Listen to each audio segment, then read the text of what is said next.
Donc nous sommes donc avec la continuité sur poser les fondements sur la doctrine de la vie chrétienne. Nous méditons, c'est vrai, depuis plusieurs semaines, je dirais, les 6 pierres fondamentales de la vie chrétienne, qui, pour moi, et nous le voyons très bien, elles sont en train de constituer un socle dans la vie chrétienne. Et souvent, des moments, il manque un socle, il manque une pierre, et la vie chrétienne est un peu branlante. Et voici que, justement, ces 6 socles, nous les retrouvons dans la parole de Dieu, dans Hébreux, chapitre 6, et au verset 1er.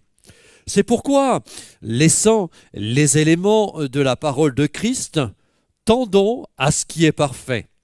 C'est-à-dire, sans poser de nouveau le fondement, le renoncement aux œuvres mortes, de la foi en Dieu, de la doctrine des baptêmes, de l'imposition des mains, de la résurrection des morts et du jugement éternel. Nous avons vu déjà les 2 points, le renoncement aux œuvres mortes. Encore dimanche dernier, nous parlions de la foi en Dieu. Merci à tous ceux qui m'ont fait des retours, comme quoi ces messages les ont encouragés, les ont fortifiés. Et vraiment, le but de la parole de Dieu, c'est de nous enseigner, de nous fortifier, de nous encourager et de nous permettre d'aller plus loin avec Dieu. Ce matin, je voudrais voir le 3e point concernant la doctrine des baptêmes. La doctrine des baptêmes. Je ne sais pas si vous remarquez, mais c'est au pluriel. Il y a marqué la doctrine des baptêmes. Dans la Bible, il existe 3 sortes de baptêmes. Le baptême de Jean le Baptiste, que nous voyons. Nous avons aussi le baptême chrétien, que nous pratiquons, nous verrons ça. Et aussi le baptême dans le Saint-Esprit.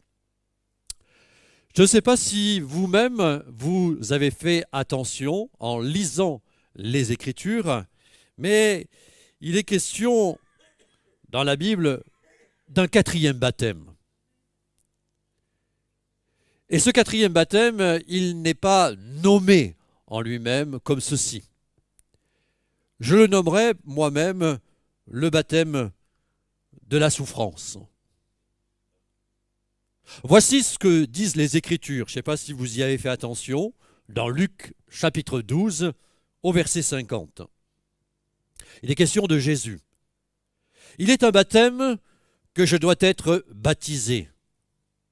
Et combien il me tarde qu'il soit accompli. Un autre verset, pour appuyer cela, Marc chapitre 10, au verset 38.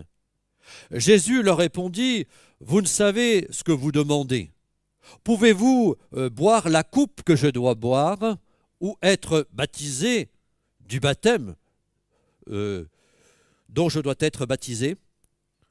Jésus, ici, fait allusion par ses affirmations qu'il nous parle ici de l'abandon de sa vie physique, mais aussi spirituelle qui était devant lui. Il marchait, c'est vrai, sur le chemin de la croix, et il était question de l'abandon de son être, l'esprit, l'âme et aussi le corps, qui était prévu par le dessein de Dieu, c'est vrai, de prendre la faute, c'est-à-dire le péché du monde, et de monter justement à la croix, et de prendre sur lui les souffrances pour expier le péché. Ce baptême-là, dont Jésus fait justement, il en parle, c'est le baptême de la souffrance. Mais nous allons passer cela, puisque c'est lui-même qui l'a accompli. Mais c'était quand même bon d'en parler, d'après les Écritures. Si nous pouvons regarder, en allant dans ces enseignements, la définition et la signification du mot baptême. savez, on parle du baptême et peut-être qu'au milieu de nous, vous dites, mais oui, mais ça va, je suis au courant, je me suis fait baptiser. Et c'est vrai que lorsque j'ai les candidats au baptême, et là j'en ai ces temps-ci deux, on voit beaucoup de choses ensemble, et quand ils partagent cela avec leur époux ou leur épouse, plusieurs me disent, ah, on n'était pas au courant de ces choses-là. Donc c'est important quand même de connaître l'identification et la définition du baptême. Alors regardons ensemble donc le mot baptisé en grec qui il est appelé baptisoi. Donc la racine du mot bapto signifie tremper quelque chose dans un liquide puis le retirer. Voyez-vous mes amis, en tant que chrétien, se faire baptiser, c'est l'action d'être plongé, immergé dans l'eau. La signification, nous la trouvons, c'est la signification de plonger, immergé, c'est le geste d'être plongé puis ressorti de l'eau qui donne tout son sens au baptême. Ainsi, le moment où le baptisé est sous l'eau, c'est la mort au péché, et le moment où il en est sorti, c'est la nouvelle vie en Christ. Amen. Nous avons ce passage aussi qu'il ne faut pas oublier dans 1 Pierre au chapitre 3 et au verset 21. Cette eau qui était une figure du baptême, qui n'est pas la purification des souillures du corps, mais l'engagement d'une bonne conscience envers Dieu et qui maintenant vous sauve, vous aussi, par la résurrection de Jésus-Christ. Le baptême, c'est aussi, et c'est très important, un engagement vis-à-vis de Dieu. C'est moi qui m'engage vis-à-vis de Dieu. C'est ma responsabilité. Ce n'est pas la responsabilité d'un homme, d'une femme, d'un père, d'une mère. Il n'y a pas de pression, mais c'est ma responsabilité. Un engagement qui, je dirais, donne un accès à une nouvelle étape dans la vie du croyant. On pourrait imaginer que l'acte du baptême peut être comparé à l'ouverture et à la fermeture d'une porte. C'est-à-dire que la personne baptisée, elle passe par une porte qui lui est ouverte et qui lui donne accès à l'acte du baptême. En prenant cette porte, elle laisse justement derrière lui cette ancienne vie. Et à ce moment-là, lorsque elle rentre, elle passe la porte, elle ferme aussi la porte, et là, elle laisse définitivement son ancienne vie. C'est fini. Il y a un théologien, il s'appelle Tertullien, donc qui est un théologien qui était vers 160 après Jésus-Christ. Il va dire cette phrase que souvent nous entendons dans les réseaux: on n'est pas chrétien, on le devient. Et c'est vrai qu'on n'est pas chrétien, mais on le devient. On le devient par une rencontre personnelle avec Dieu. Et c'est cette rencontre personnelle qui nous amène justement à prendre notre décision, cet engagement vis-à-vis de Dieu et vis-à-vis des hommes aussi. Alors, on a balayé un peu la signification. J'aimerais voir avec vous les deux premiers baptêmes. Le baptême de Jean et le baptême chrétien. Ce sont deux choses différentes. C'est important de le comprendre. C'est important aussi de le lire aussi à travers les Écritures. Le premier, c'est le baptême de Jean. Nous allons prendre pour appui dans cet enseignement ce matin le passage de Marc, chapitre 1er, verset 2. Selon ce qui est écrit dans Ésaïe le prophète, « Voici, j'envoie devant toi mon messager, qui préparera ton chemin. C'est la voix de celui qui crie dans le désert. Préparez le chemin du Seigneur, aplanissez ses sentiers. » Jean parut, baptisant dans le désert et prêchant le baptême de repentance pour la remission des péchés. Tout le pays de Judée et tous les habitants de Jérusalem se rendaient auprès de lui et confessant leurs péchés, ils se faisaient baptiser par lui dans le fleuve du Jourdain. Voyez-vous, mes amis, le message de Jean le Baptiste, il avait deux fonctions spécifiques.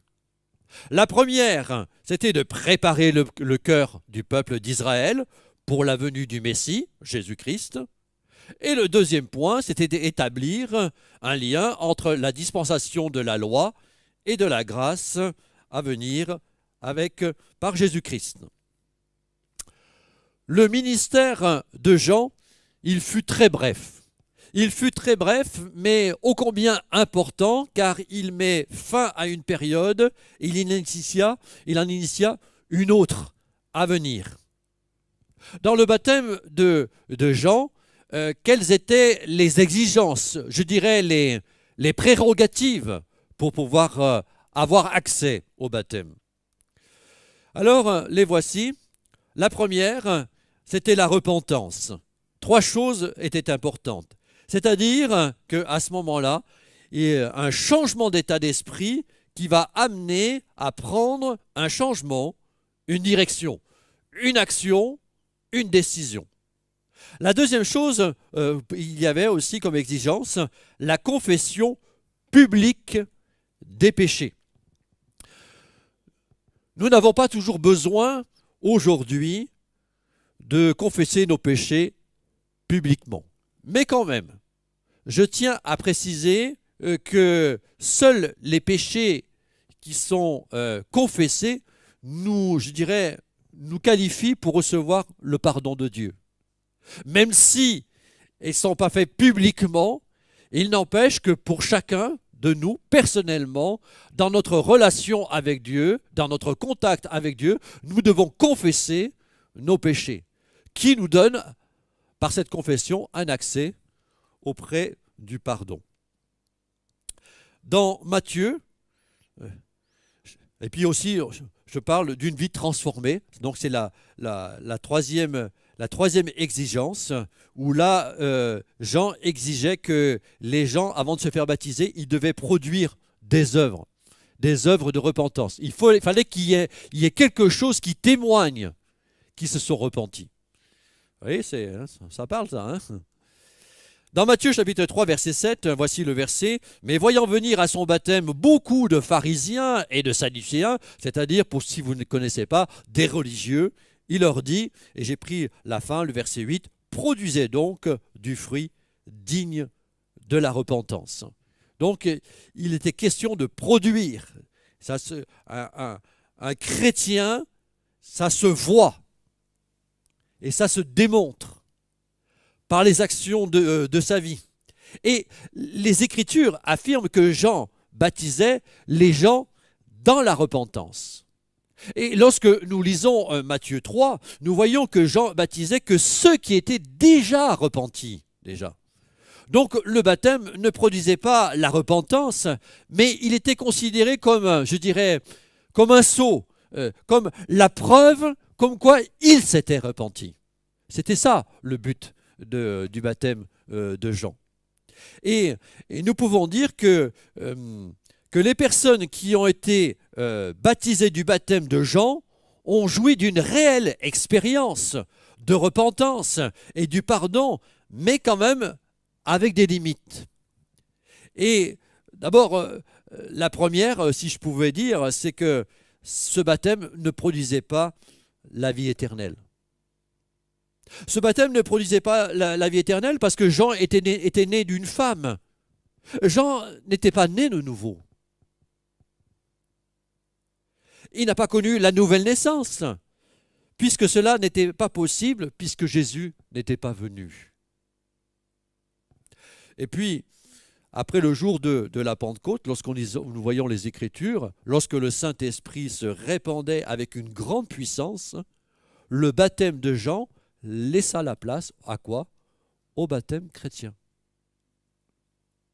Et pour étayer cela, je vais vous montrer le verset. Voici ce qui est écrit dans Actes chapitre 19, verset 1er.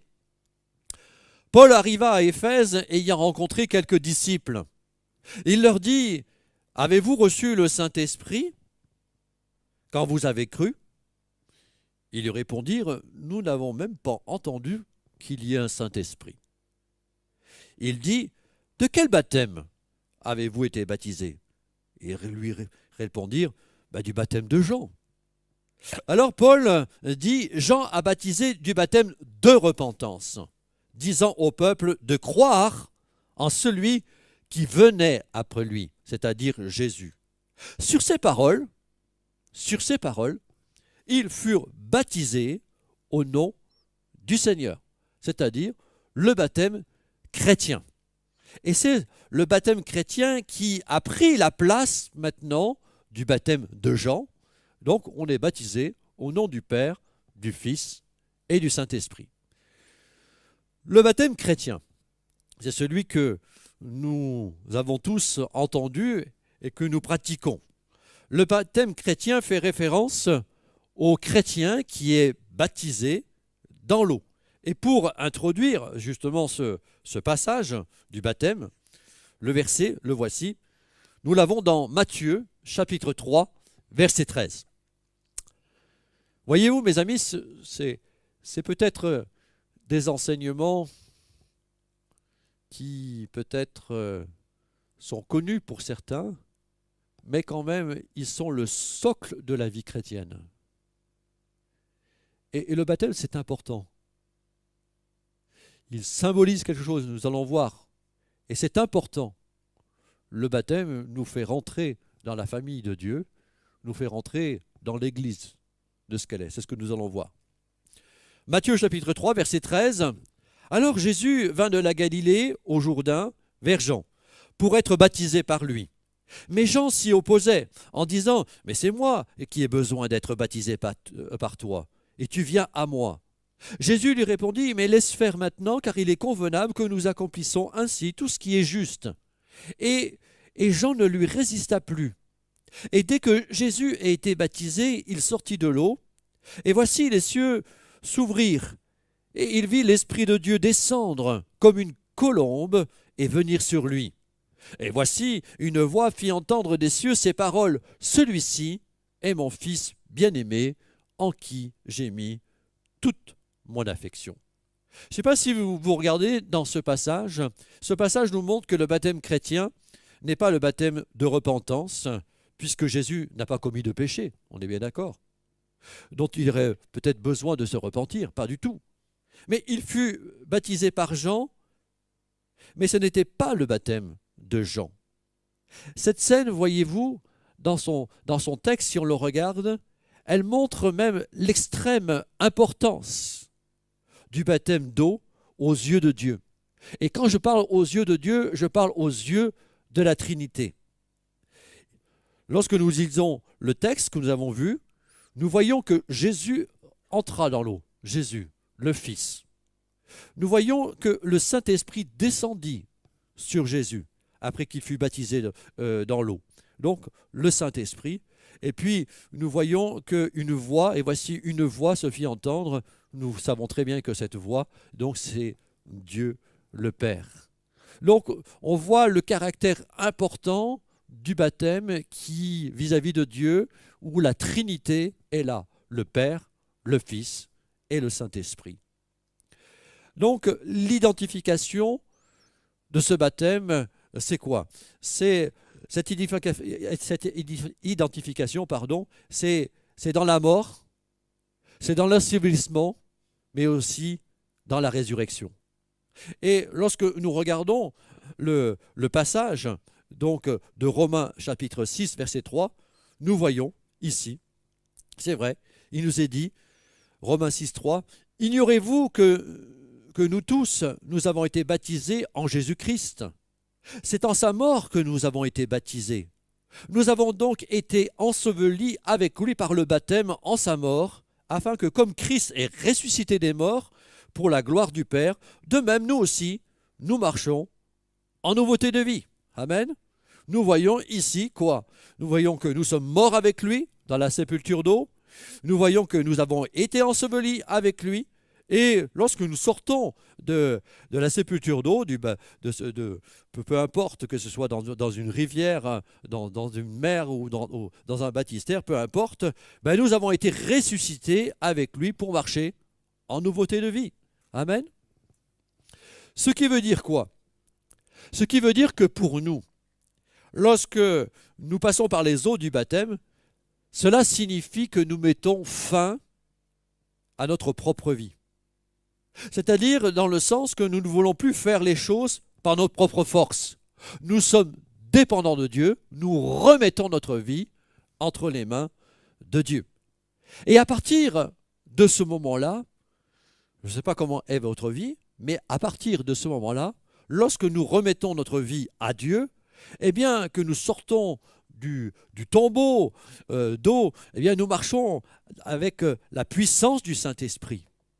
Nous marchons avec la puissance du Saint-Esprit. Et remarquez que Jésus, lorsqu'il est ressuscité, il n'est pas ressuscité tout seul. Il est ressuscité des morts par Dieu le Père à travers le Saint-Esprit. Amen. Et nous avons grandement besoin du Père, du Fils et du Saint-Esprit dans notre vie. Beaucoup de communautés occultent l'un comme l'autre. Mais nous, ici, dans ce lieu encore, et dans cette communauté, nous croyons à la Trinité, à l'œuvre du Père, du Fils et du Saint-Esprit, qui était là le jour du baptême de Jésus et qui veut se déposer dans chacune de nos vies. Alors, pour avoir accès, la prétention, l'envie, le désir d'être baptisé, il y a 4 exigences. 4 exigences qui sont indispensables pour pouvoir se faire baptiser. La première, nous la trouvons, c'est nous devons avoir entendu l'Évangile. Est-ce que vous êtes d'accord? C'est-à-dire l'Évangile, c'est cette bonne nouvelle, c'est le message de Christ. Il est mort pour nos péchés, il a été enseveli et il est ressuscité le 3e jour. C'est le message de l'Évangile qui touche notre cœur et qui nous amène justement à être touchés en nous-mêmes et d'accepter Jésus-Christ dans notre vie. Que Dieu fasse que ce message soit toujours prêché. Amen. Et qu'il n'y ait pas de restriction par rapport à ça. Et puis la deuxième exigence, c'est la repentance. Pierre l'a expliqué dans Actes chapitre 2, verset 38. Pierre leur dit « Repentez-vous et que chacun de vous soit baptisé au nom de Jésus-Christ pour le pardon de vos péchés. Et à ce moment-là, on pourrait dire, vous recevrez le don du Saint-Esprit. » La repentance. La repentance, c'est important. On ne peut pas dire « mais moi j'ai toujours été chrétien ». Le contact, lorsque la proclamation de l'Évangile pénètre dans notre vie, il y a, on pourrait dire, un contentieux, un dossier qui est là vis-à-vis de Dieu et de nous, c'est notre péché.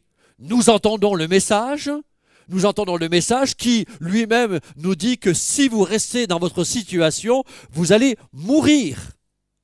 C'est-à-dire mourir pour l'éternité, passer votre vie de l'éternité en enfer. Et le message, la bonne nouvelle, c'est justement de nous faire passer de l'enfer au paradis, des ténèbres à la lumière. C'est le message que nous prêchons. Et les hommes, justement, et les femmes sont interpellés par ce message. Soit ils donnent leur vie à Dieu, ou soit ils ne la donnent pas. Je rappelle que l'apôtre va dire une phrase qui est importante. Nous vous en supplions, soyez réconciliés avec Dieu. On peut faire le fanfaron sur la terre, mais le jour où on se présentera devant Dieu, nous aurons la bouche fermée et nous serons justement en train de répondre par rapport à nos actes. Maintenant, nous entendons le message de l'Évangile, mais ce n'est pas parce que nous entendons le message de l'Évangile qu'on est sauvé. Le message de l'Évangile, l'annonce de l'Évangile nous amène ce que nous devons faire. Et qu'est-ce que nous devons faire? La repentance, c'est-à-dire confesser nos péchés. Et c'est la confession de nos péchés à Dieu qui nous permet d'enlever cet opprobre sur nous-mêmes, ce qui nous empêche d'être en contact avec Dieu. Mais mes frères et sœurs, je voudrais quand même aller un petit peu plus loin. Dans la vie du croyant, et je parle après le baptême, ça vous arrive de pécher? Oui, oui. Mais les Écritures, la repentance, ce n'est pas que simplement le jour du baptême, c'est après par la suite. Combien de fois nous péchons dans nos pensées, dans nos paroles, dans nos actions? Mais mes frères et sœurs, si nous avons péché et que nous ne demandons pas à Dieu le pardon en confessant notre faute, notre péché, nous n'avons pas de pardon si nous ne le faisons pas. Si nous ne confessons pas nos péchés, Dieu ne nous pardonne pas. Ce qui veut dire, littéralement, que lorsque nous sommes même chrétiens avec un péché dans notre vie, eh bien, il y a un blocage qui se fait, un contact avec Dieu. Ce qui veut dire, dans tout ça, c'est que le jour où je suis face à un péché, dans des propos, des paroles, des pensées, des actions, j'ai plus contact avec Dieu.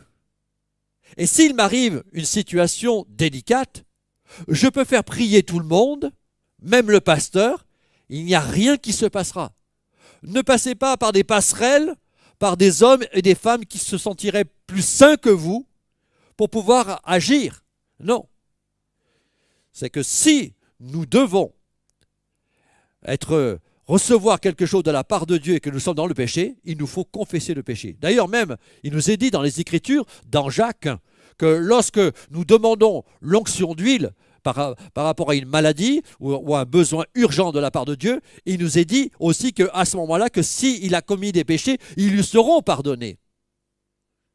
Donc, d'où l'extrême importance de la repentance. Sans repentance, il n'y a pas de pardon. C'est clair.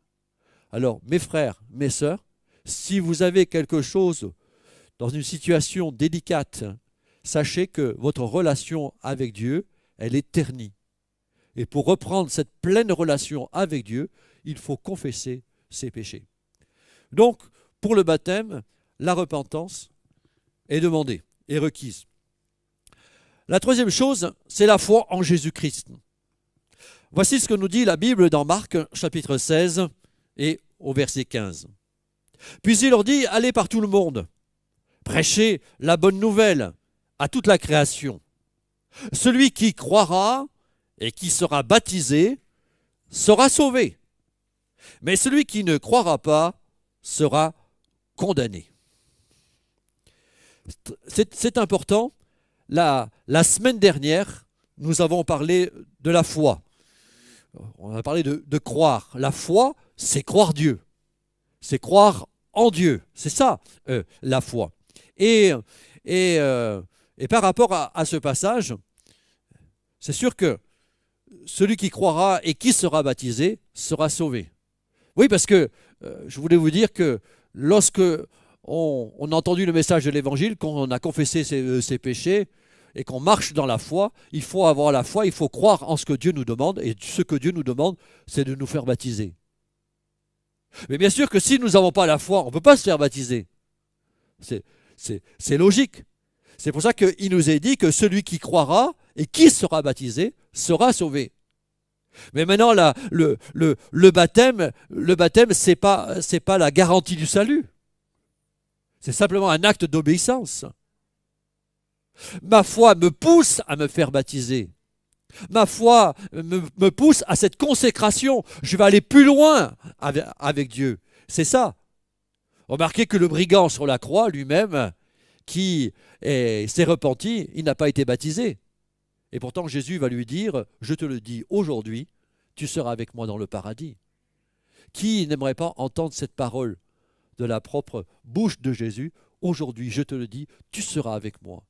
Cet homme, il l'a entendu. Cet homme, je crois qu'il est auprès de Dieu parce que Jésus n'est pas menteur. Ce qu'il l'a dit, il l'a dit, mais il n'a pas été baptisé. Donc le baptême, c'est cet engagement. Mais le baptême, lorsque la foi, elle est là, après la confession, la foi est là en Dieu, et la confession, la foi me pousse à me faire baptiser, à m'engager avec Dieu. Des hommes et des femmes qui écoutent l'évangile, qui ont confessé leurs péchés et qui ne se font jamais baptiser, c'est un problème. Par contre, on peut attendre des régularités dans sa vie sur certaines choses. Ça peut arriver. Il y a quelques années, il y avait un couple, je leur faisais faire les cours de baptême, et puis ils n'étaient pas baptisés. Ils n'étaient pas baptisés parce qu'ils n'étaient pas mariés. Je leur ai dit, mariez-vous d'abord, et après, je vous baptiserai. Et ils se sont mariés, ou j'ai fait leur mariage, et après, je les ai baptisés. Mais c'est important, cela. Et on n'avance pas les choses. Parce que vis-à-vis de la parole, il faut être en règle. On n'est pas là en train de dire, oui, mais c'est pas grave. Il n'y a jamais de pression avec Dieu. Dieu, il a le temps. Je ne sais pas s'il est suisse, mais en tout cas, il a le temps. Ça, c'est sûr. Mais ce que Dieu nous demande, c'est que lorsque on se donne à Dieu, qu'on entend l'évangile, qu'on confesse nos péchés, la marche à suivre normale, c'est, si on a la foi, c'est de prendre cet engagement devant Dieu à se faire baptiser et aller plus loin avec Dieu. Mais bien sûr que le baptême n'est pas une finalité. Je vois Céline qui est avec moi. C'est pas une finalité, mais bien au contraire. Ça va plus loin. Je dirais que le baptême, c'est la porte d'entrée de la vie chrétienne.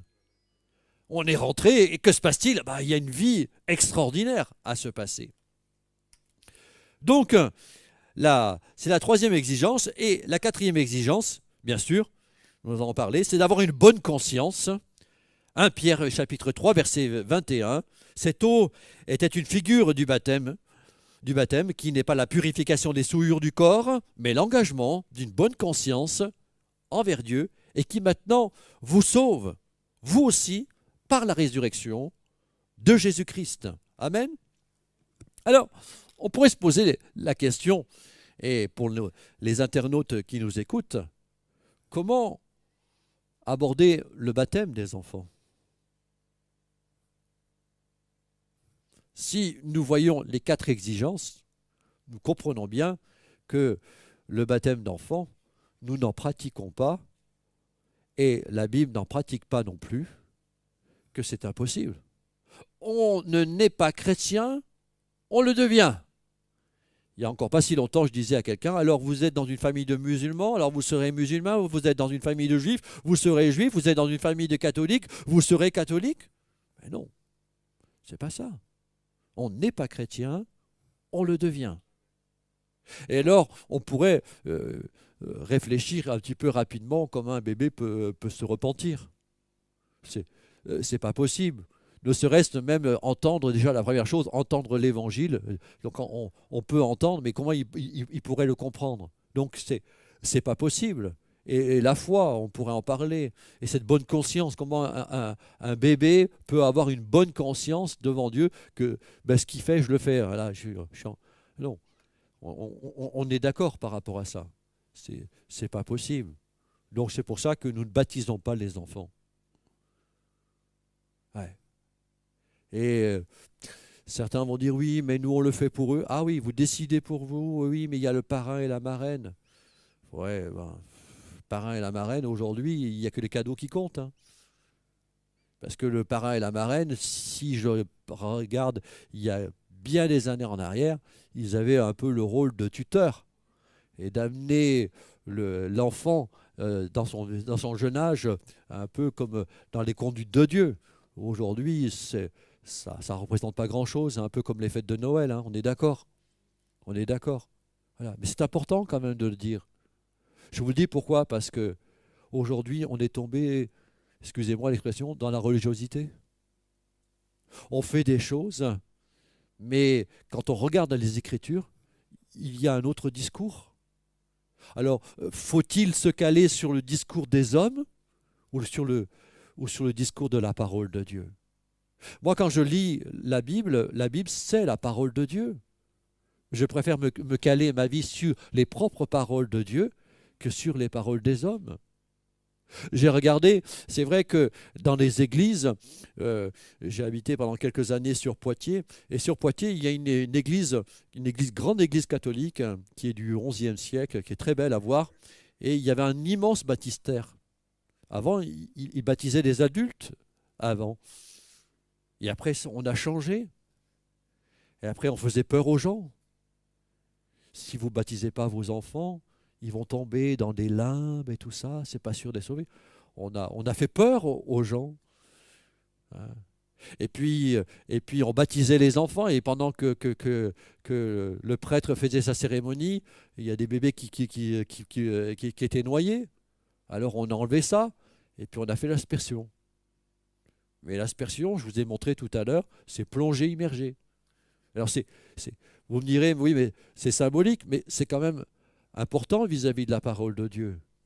Parce que si Jésus, le Fils de Dieu, l'a fait, pourquoi nous, on en serait exempt de ces choses-là? Là, c'est important ce que je suis en train de dire. Mais aujourd'hui, dans le courant, je dirais, chrétien, on entend beaucoup et son contraire. C'est pour ça que, mes frères et sœurs, ces enseignements que je vous apporte, ces quelques pierres fondamentales, c'est notre socle chrétien. Et si nous avons ces pierres fondamentales dans notre vie, on est bien construit pour nous-mêmes et dans notre relation avec Dieu. C'est ça qui est important. Avant le baptême, c'est pour ça qu'avant le baptême, je dirais, il est important d'avoir cette prise de conscience. Cette prise de conscience de quoi? Que vous avez été ensevelis, que nous avons été ensevelis. Et que nous sommes ressuscités. Et que je dirais que notre vie ne nous appartient plus. J'oserais même dire que si on veut continuer notre vie d'avant, ben ne vous faites pas baptiser. Si c'est pour reprendre votre vie d'avant, c'est plus la peine.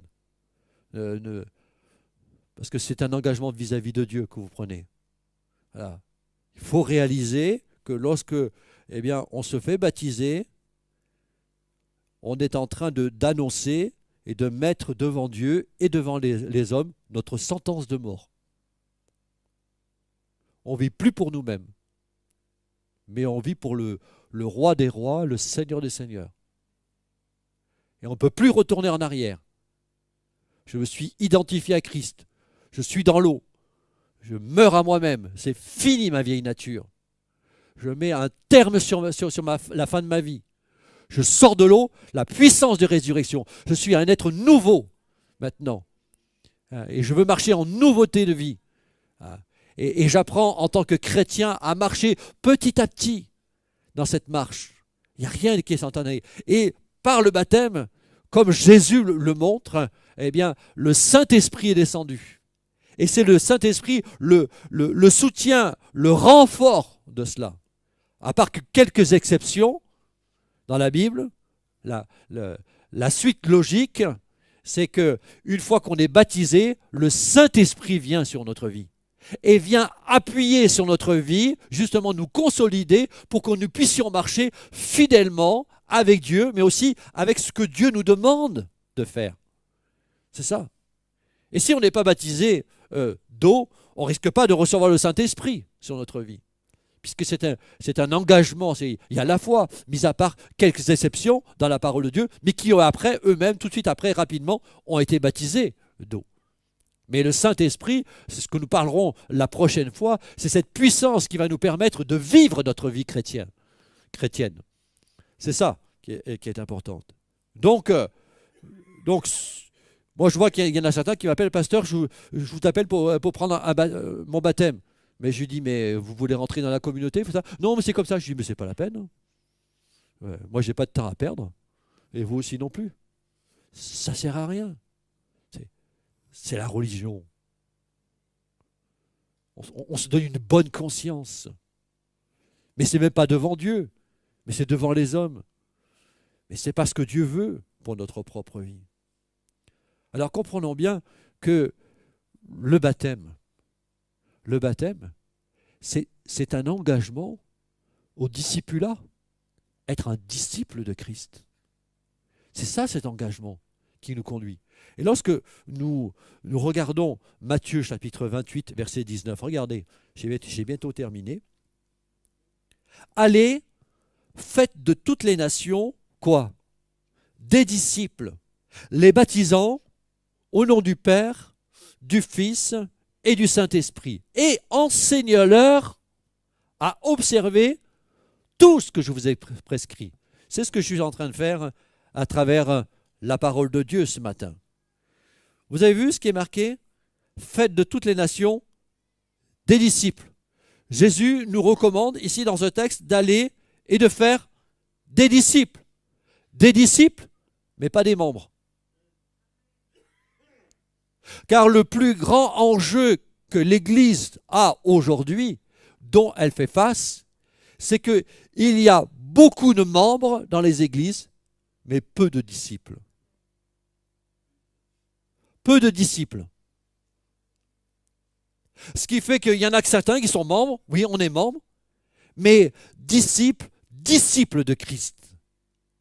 C'est-à-dire ceux qui suivent vraiment la parole de Dieu, qui sont dans une discipline de leur vie, qui ne sont pas là en train de faire tout et n'importe quoi. La Bible dit de faire ça, ils le font. La Bible dit de ne pas faire ça, ils ne le font pas.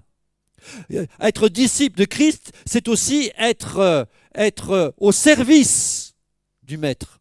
Pas au service du pasteur, mais au service du Maître. Se pose la question, moi-même, je suis baptisé, eh bien, qu'est-ce que je fais en tant que disciple dans ma communauté vis-à-vis du Père? C'est ça qui est important. Sinon, je suis simplement, eh bien, un membre. Voilà, je suis là. Mais Dieu, lorsqu'il nous parle et qu'il nous pousse à dépendre de lui à travers le baptême, c'est cet engagement qui nous amène à être sauvés, mais aussi à servir qui? Dieu, celui qui m'a sauvé. Tu m'as sauvé, ma vie ne m'appartient plus, maintenant je te la donne, et maintenant, sers-toi de moi comme tu veux, quand tu veux, et où tu veux. C'est ça, être disciple. Et lorsque je parle d'être disciple, c'est celui qui... Alors, ce n'est pas forcément celui qui est sur l'estrade. Être disciple, c'est aussi... Là, on a dans le club des enfants, des moniteurs, des monitrices, au service de la garderie, à l'accueil, il y a beaucoup de choses. Et puis, il y a aussi des personnes qui sont là et qui ont un service en dehors de l'église aussi. Il n'y a pas que le bâtiment. C'est ça qui est important. Donc, être disciple, c'est être dans une discipline de sa vie. Voilà. C'est ça. Et cette discipline m'appelle et me pousse à servir Dieu. C'est le baptême. Le baptême, ce qui m'engage. Sinon, si vous êtes fait baptiser et que vous menez votre vie comme avant, comme vous voulez et quand vous voulez, c'est qu'il y a un problème. C'est qu'il y a un problème. Je voudrais conclure par cela.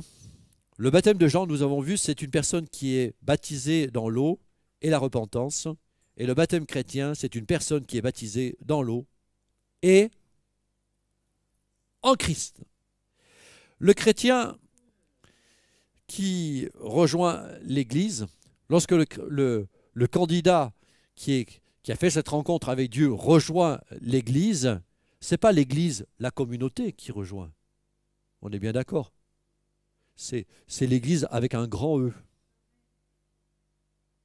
On est baptisé dans l'eau en Christ. On n'est pas baptisé dans la communauté, c'est-à-dire, comme ici, les assemblées de Dieu. Non. Lorsqu'on donne notre vie en Christ, c'est en lui. Et nous sommes chrétiens. Et on n'est pas, comme nous entendons, il suffit de sortir de l'église. Alors tu es quoi, toi? Moi, je suis catholique. Moi, je suis protestant. Moi, je suis juif. Tout ça. Moi, je suis ci. Moi, je suis... Mais c'est pas ça, être chrétien. Être chrétien, c'est être baptisé en Christ. Et c'est ça la différence, mes bien-aimés. Et pour ne pas vous choquer, moi, je vous le dis, je ne crois pas en la religion. En catholique, en protestant, ou en assemblée de Dieu, ou méthodiste, ou ce que vous voulez, c'est les hommes, ça. Lorsque je donne ma vie à Dieu, je suis en Christ. Je suis chrétien. Tout simplement. Je ne suis pas si, parce que souvent on se qualifie, t'es quoi toi, t'es quoi? Mais ça c'est les hommes ça. Et même si on voulait suivre les Écritures, Jésus était juif. Voilà. Mais c'est pas ça de quoi il est question. Lorsque je donne ma vie, je rentre dans l'église qu'on appelle l'église universelle. Voilà. On voit des personnes de d'autres communautés, mais c'est ton frère et c'est ta sœur. Et c'est pas, ici c'est les frères et les sœurs et les autres c'est les autres. Non, non, non. C'est nos frères et nos sœurs. Peu importe la communauté, c'est nos frères et nos sœurs aussi. Mais ça, il faut l'intégrer, ça, ces choses-là. Voilà. Et pour nous, c'est très important. On est baptisé en Christ. Il n'y a pas d'étiquette dans le royaume de Dieu. Il n'y a pas de compartiment, un tel, un tel, un tel, un tel. Non, non, non. Non, nous sommes en Christ, nous sommes chrétiens, nous sommes petits Christ, hein, et c'est des frères et des sœurs ensemble. Amen. Ce matin, nous avons vu dans cet enseignement le baptême chrétien, le baptême de Jean. Nous avons parlé brièvement du baptême de souffrance, le 4e, parce que c'est important, parce que si vous lisez dans la Bible, vous y ferez plus attention.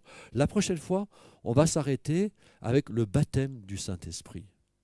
C'est très important et je dirais, c'est celui qui va nous pousser encore plus littéralement dans la vie de l'esprit, où nous parlerons des dons spirituels, où nous parlerons vraiment de beaucoup de choses qui englobent cela. Voilà. On va prier le Seigneur.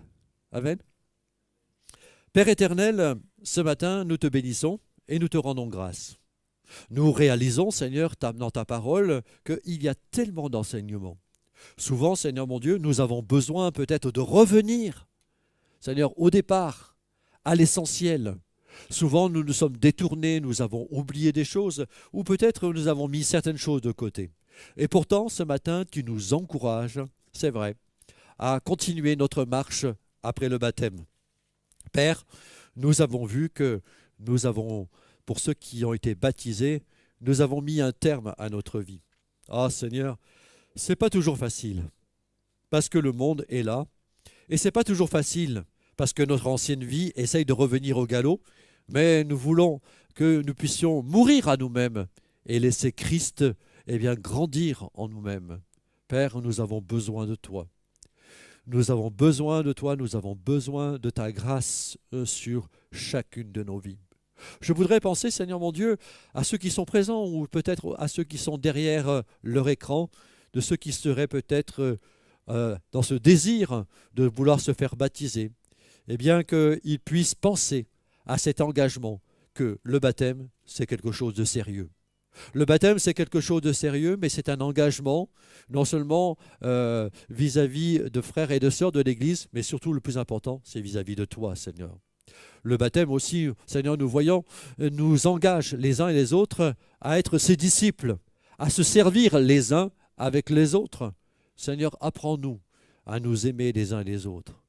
Apprends-nous, Seigneur, aussi à nous aider les uns et les autres. Nous te prions, Père, maintenant, dans le nom de Jésus-Christ. Amen.